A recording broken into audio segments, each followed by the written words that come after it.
A new Indiana law passed this spring requires school districts to hold back third grade students who do not pass the iRead test. I want to ask you to raise your hand if you agree with that new law.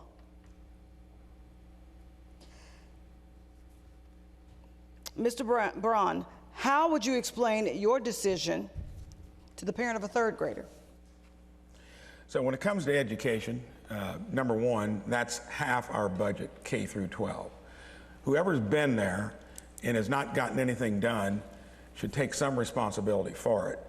If we can't get our kids reading at levels that are better than what they were 10 years ago, something's got to give.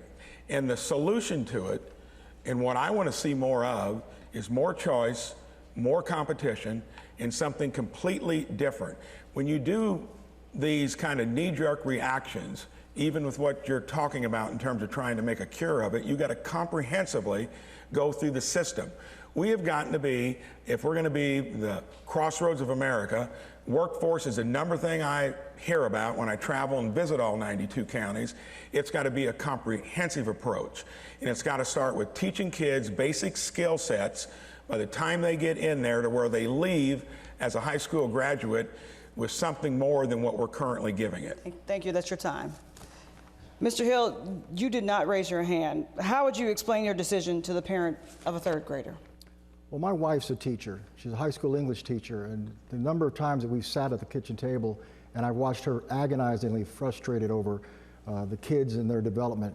They don't capitalize, they don't punctuate, so what they're learning in the process is failing. We need to address that, but we need to address it per individual child. We don't need to blanket everyone together and lump them all together and say one size fits all. We need to provide individual assessments to make sure that we're doing the right thing by these children. We need to give them more opportunities to learn at that third grade level. We need to really revamp our entire education system. We need to get rid of the federal entanglements. We need to shrink the size of the Indiana Department of Education. We need to make sure that we go back to basics, reading, writing, and arithmetic, but also include civics so that we can teach children what it means to be patriotic and a good citizen. We need to have classical education moving forward. These are the ways that we improve our scores for our children and their educational process. Thank you, Mr. Hill. Mr. Chambers, you are the only one on the stage. You raised your hand.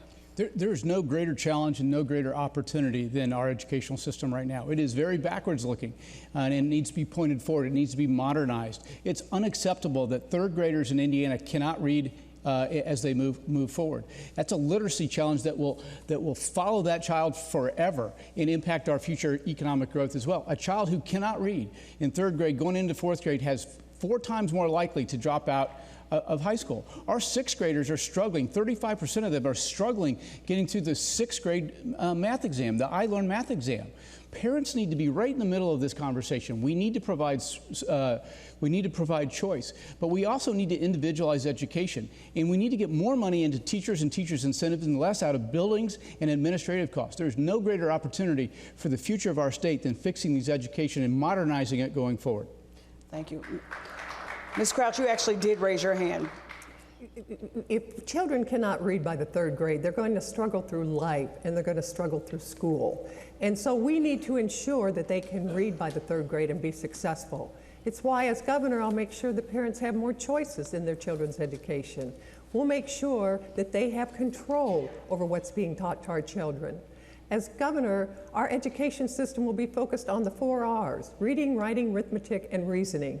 We will teach our children how to think, not what to think. And then I will reform education, take the 5 agencies that deal with education and workforce training and get them down to 1, where now everyone will be on the same software system, on the same page, working in tandem to prepare every child for that next step in life, whether it's enlistment, employment, enrollment, or apprenticeship. And then, as governor, we will put more money back into the classroom so that those children will be able to read by third grade.